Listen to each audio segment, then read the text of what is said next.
Mon père était facteur, donc il faisait des tournées. Et je le suivais en vélo aussi, c'était des tournées en vélo. Donc c'est lui qui m'a initié à la découverte de la nature, hein, juste en regardant. En regardant les oiseaux, les plantes, sans donner les noms, parce que souvent il ne les connaissait pas. Et c'est ce qui m'a légué. Et après, j'ai progressé en connaissance.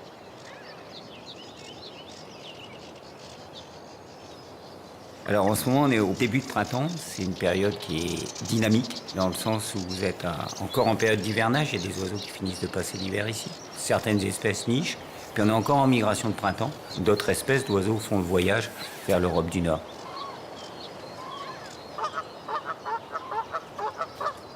C'est la saison que je préfère, parce que c'est la saison des jours longs. C'est la saison la plus active, la plus dynamique, la plus entreprenante. Puis c'est la saison des surprises, parce que c'est la saison des retours. Moi, j'aime pas les départs.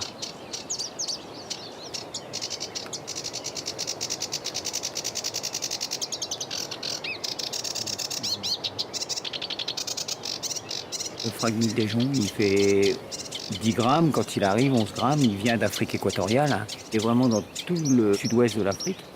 Il revient fin mars, début avril, pour défendre son territoire. Alors ce qui est formidable, c'est au buisson près. Hier, j'en ai vu un qui était bagué, qui avait une bague. Avec la longue vue, on arrivait à lire les quelques chiffres. C'est un que j'avais bagué l'année dernière à ce buisson. Donc là, moi, c'est plus que de la magie, c'est la force de la vie qui va le faire revenir à l'endroit où il a fait son nid, à l'endroit où il a fait son territoire, grâce à la mémoire visuelle, grâce à certainement des 6e, 7e sens que nous, on connaît mal ou on ne connaît pas encore, qui fait que l'oiseau va mémoriser son territoire et va le retrouver.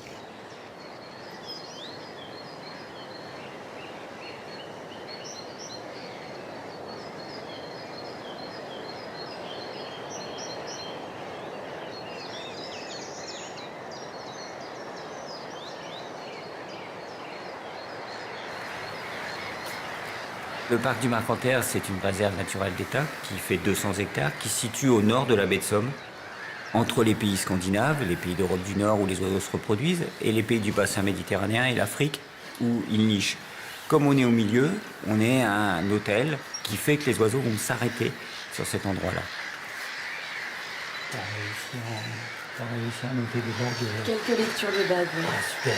Ah, super. Ça, c'est bien. Ouais, des femelles qui se mettent en posture de guirlande comme un poussin. Il a viré un petit jeune, je sais pas si tu l'as, il a viré un petit jeune en immature à côté. Ouais.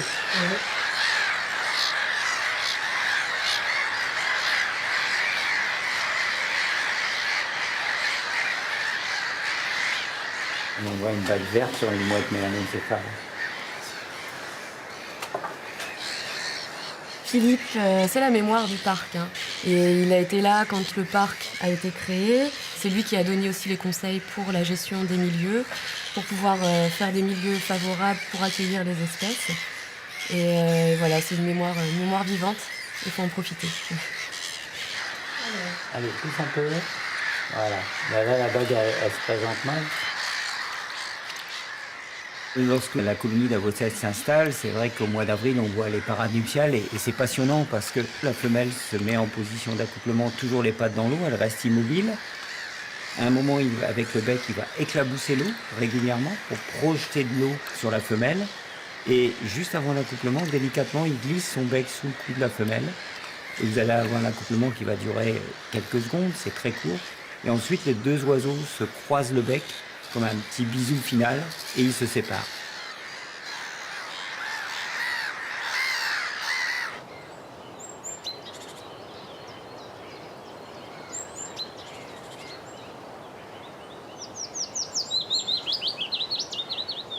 Là, c'est le Pouillot-Phytis.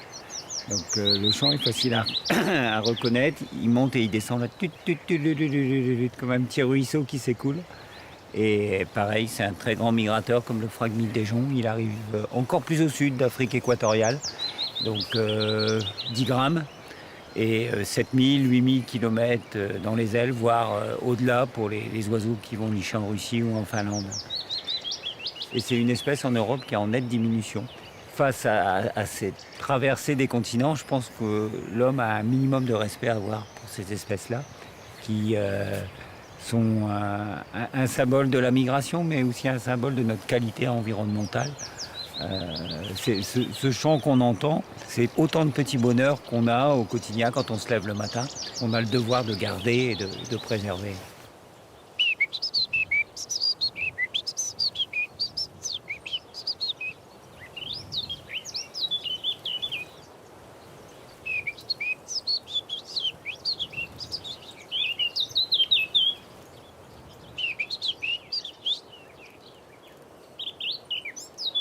Chaque jour pour moi est un oiseau.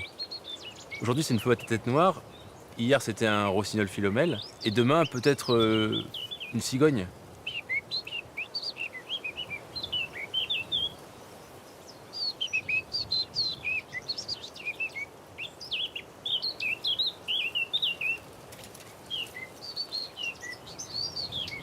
Je chante la fauvette à tête noire là, et ben je la vois pas, elle est derrière les arbres, elle est à 2 mètres de moi.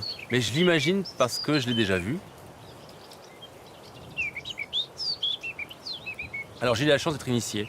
Le midi, j'allais manger chez un agriculteur qui avait encore une forme d'agriculture à l'ancienne. L'agriculture où le tracteur, il n'y avait pas cette cabine sur le tracteur, donc on écoutait les oiseaux. Et il connaissait tout. Il m'a fait aussi entendre. Il m'a donné les clés pour apprécier une alouette qui chantait. Donc ça a commencé comme ça.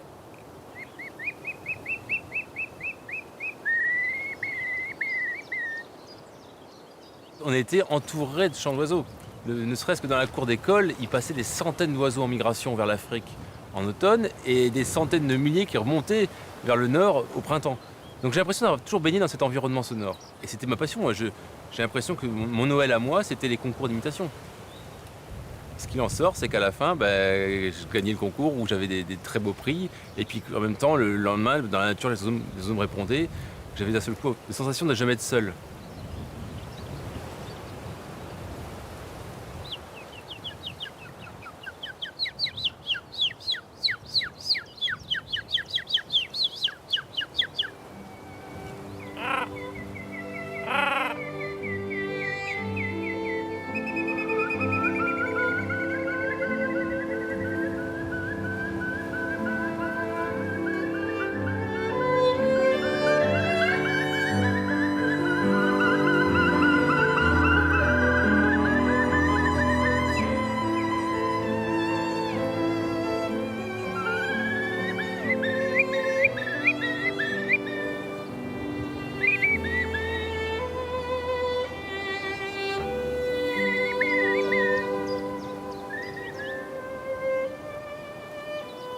Mélanger la musique des hommes et la musique des oiseaux, ça offre un spectacle surnaturel. On va dans la profondeur à la fois de l'âme de l'homme qui se retrouve aussi dans son caractère le plus primitif et en même temps dans la transcendance de la beauté. Et c'est ça que qu'on essaye avec nos amis musiciens, nos amis pianistes, violonistes, de transmettre. Mon métier, c'est chanteur d'oiseaux. Mais finalement, c'est une forme de liberté absolue. Je suis ce que j'étais depuis que je suis enfant.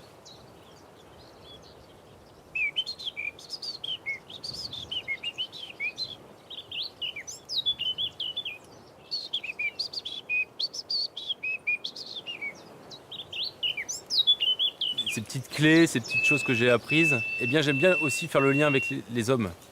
Si j'ai un rôle, c'est ça, d'être un peu le médiateur de tout. De redonner à l'homme sa capacité d'écoute. Le bonheur d'entendre un chant d'oiseau, c'est tellement simple, c'est tellement primitif, tellement naturel, et ça fait tellement de bien. Ça permet de réouvrir ses sens. Hein. On entend le coucou qu'il fait. C'est très rare.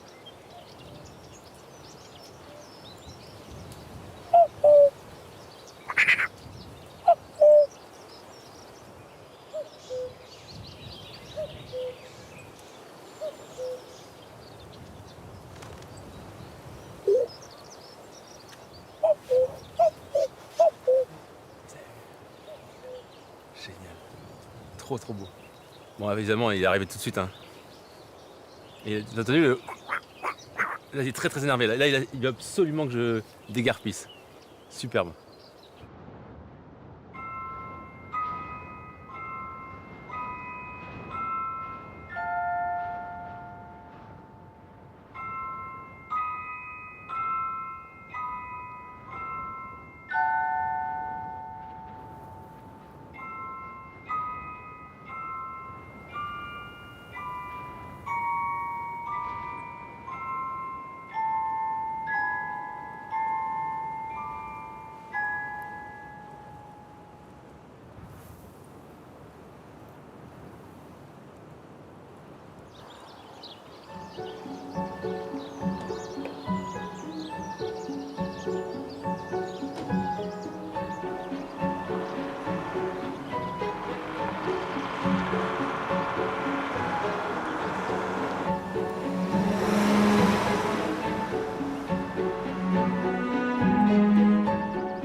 est assez atypique sur beaucoup de choses parce que c'est très plat. La magie, elle est dans tout ce qu'on ressent, elle est aussi dans ce qu'on voit. Parce qu'on a toute cette faune importante, on a une bonne flore, mais on a une faune très très riche. C'est des pins de mer, c'est des cormorans, c'est des mouettes, c'est des avocètes, des spatules, et j'en oublie beaucoup. Mais, et c'est différent à chaque saison parce que c'est quand même une zone migratoire.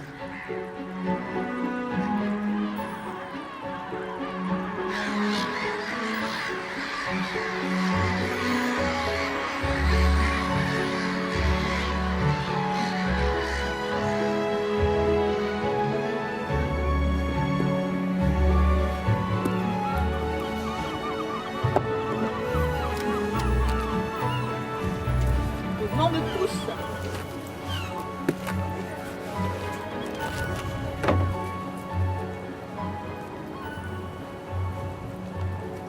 Je suis pêcheur à pied depuis 52 ans.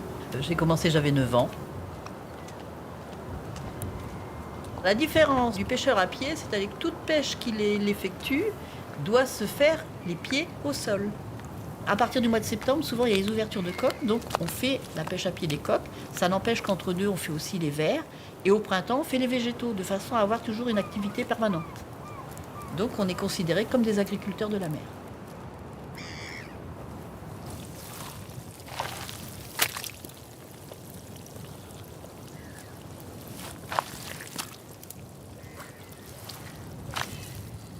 Je vais peut-être reprendre au bas. Il y en a plus. Les vers que je ramasse sur le littoral, ce sont des néréis diversicolores. La magie de ce ver est de servir pour la pêche de plaisanciers. C'est pas pour les professionnels, c'est vraiment pour le tourisme pour faire plaisir. C'est un métier très physique. Le pêcheur à pied, on est toujours courbé. On s'arrache dans la vase comme là. Ça arrache le dos.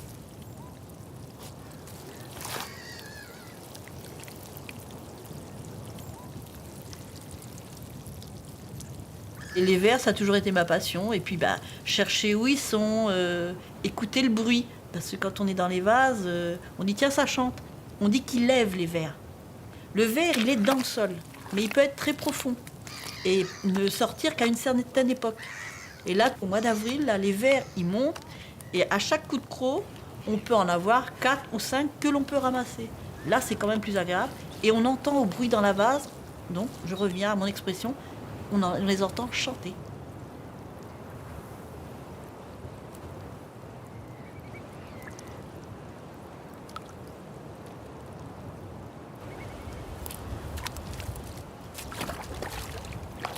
C'est un métier que j'adore. Ça peut paraître bizarre, parce que c'est vrai que les gens me trouvent un peu spéciale avec mes vers, mais franchement, c'est un métier... Je suis tombée dans le bouillon quand j'étais petite, et ça m'a plu tout de suite, et j'y suis restée. Et franchement, je dois dire que j'aime ce que je fais. Et c'est pour ça que je pense que je suis restée dedans.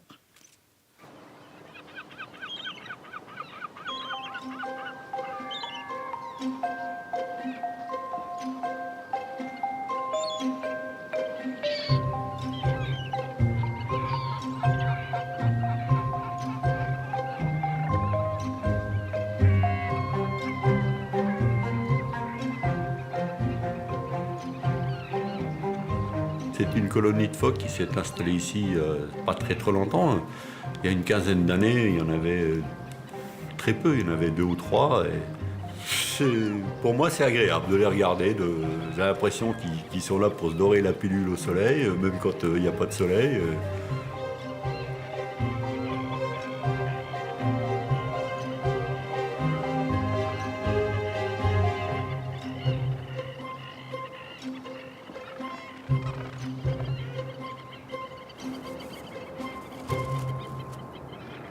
La première fois que j'ai vu un cerf-volant, dans mes souvenirs d'enfance, je devais avoir 3 ou 4 ans, c'est mon papa qui avait fabriqué à l'époque avec 2 bouts de bambou, un bout de papier craft, des cerfs-volants en forme de losange qu'on voit souvent dans les bandes dessinées et autres.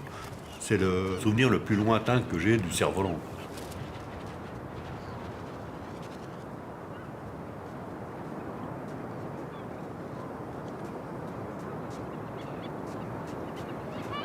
Finalement, c'est plutôt mon fils qui m'a amené au cerf-volant. Donc en le voyant évoluer avec ses engins et tout, je dis, si lui il le fait, ça a l'air agréable et tout. J'ai testé, j'ai accroché tout de suite. Lorsqu'il a eu du matériel un peu plus évolué, disons que j'avais un peu peur de lui casser ses jouets, enfin c'est des jouets entre parenthèses. Je me suis dit, tiens, pourquoi pas fabriquer moi-même un cerf-volant, puisque d'autres personnes le font, et ce serait assez sympa d'avoir un design un peu personnalisé.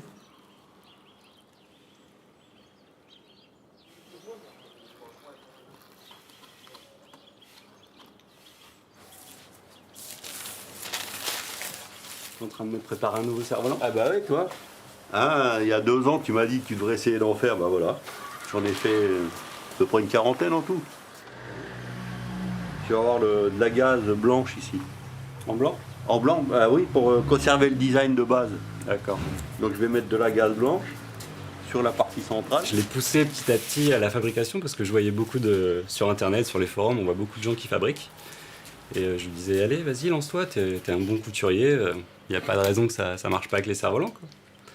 Il a fait son premier cerf-volant, j'ai testé, et c'était nickel, c'était mieux que ce que j'avais pu acheter.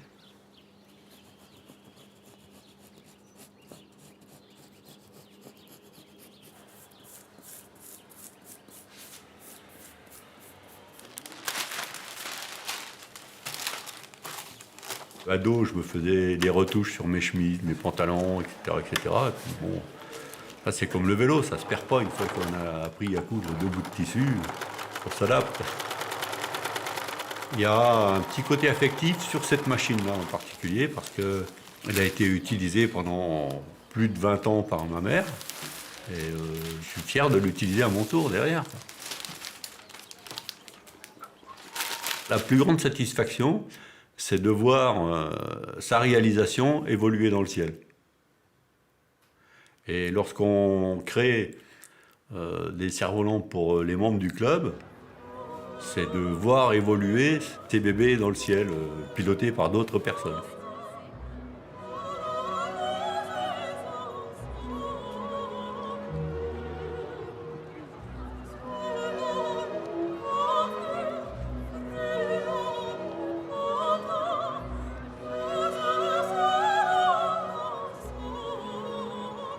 Comme chaque année a lieu donc, la rencontre internationale de cerfs-volants, où tous les passionnés de vol viennent s'éclater sur les plages de Berck. La plage de Berck est immense.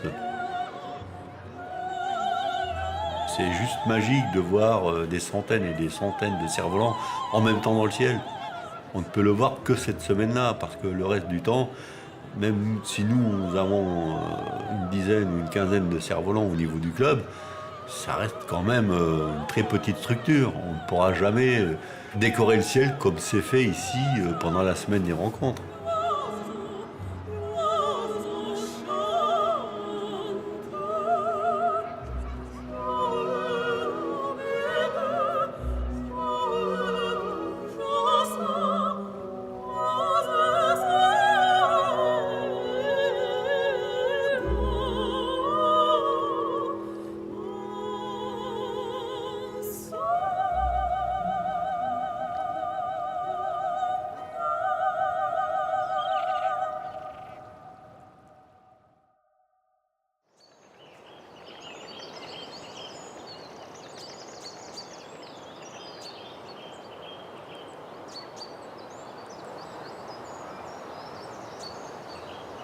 Oula, une sacrée branche, elle. On l'a bien équilibrée, elle est nickel.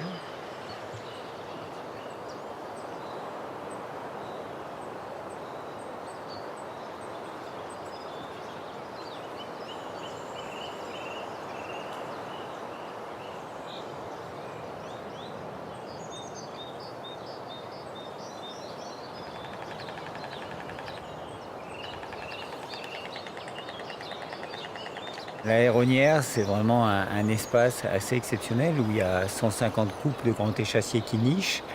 Nous, on est loin, mais en même temps, avec les jumelles, avec la longue vue, on est au cœur de son donjon où cette espèce niche. Et aussi, c'est un moment unique parce que c'est une des rares aéronnières françaises où la spatule niche et où elle est, cette héronnière, accessible au public.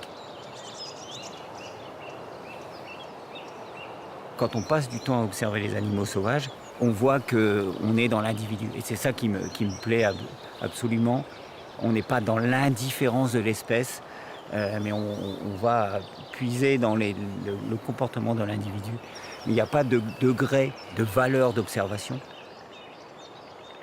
La star, c'est la vie et c'est elle qui doit être portée le plus haut possible.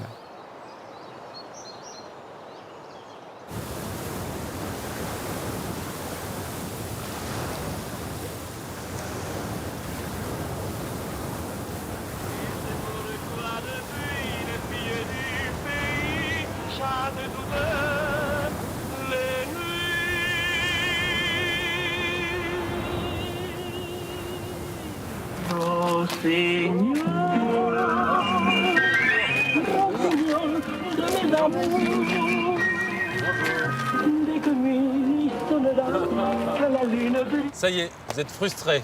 Vous n'aurez pas la fin. Je vais passer plusieurs fois avec une image. Vous allez vous concentrer dessus. Ça, c'est un rossignol qu'on ne verra pas. Rossignol philomèle, famille des Musicapidés. Les premiers arrivés sont des mâles, des vieux mâles. C'est que les vieux mâles chantent de mieux en mieux tous les ans. Le nombre de trilles, la rapidité des trilles et la hauteur dans laquelle ils se mettent dans le buisson est fonction de leur hiérarchie et de leur âge. Donc le vieux mâle, ses trilles,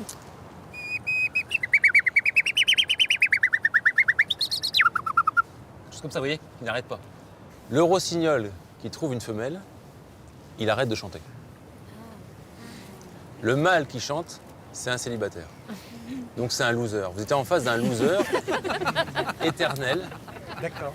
Un pauvre rossignol qui a fait l'aller-retour Côte d'Ivoire et Pinchevalise. Pinchevalise, Côte d'Ivoire pour que dalle.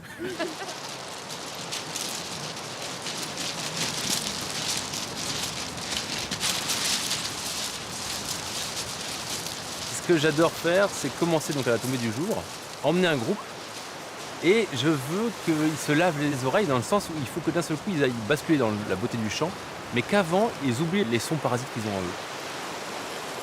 Et une fois qu'on passe à 1 mètre dans les dunes, d'un seul coup, plus un son de pierre, on est dans le son de l'oiseau. Et c'est ce moment magique que je veux faire vivre. C'est ce basculement du roulis, de la percussion à la virtuosité du souffle.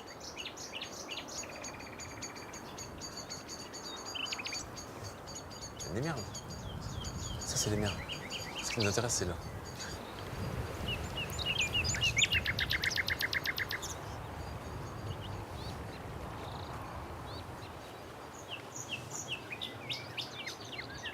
Quelle position qui répond à celui-là? J'ai une chance phénoménale. Je suis rien en fait, je suis guide parce que des fois je emmène des gens, mais le lendemain je suis sur une scène mais je suis tout le temps dans la liberté absolue, la liberté de l'oiseau. Je suis oiseau. Sous les feuilles d'un chêne, je me suis fait sécher. Sur la plus haute branche, un rossignol chantait. Il y a longtemps que je t'aime, jamais je t'oublierai.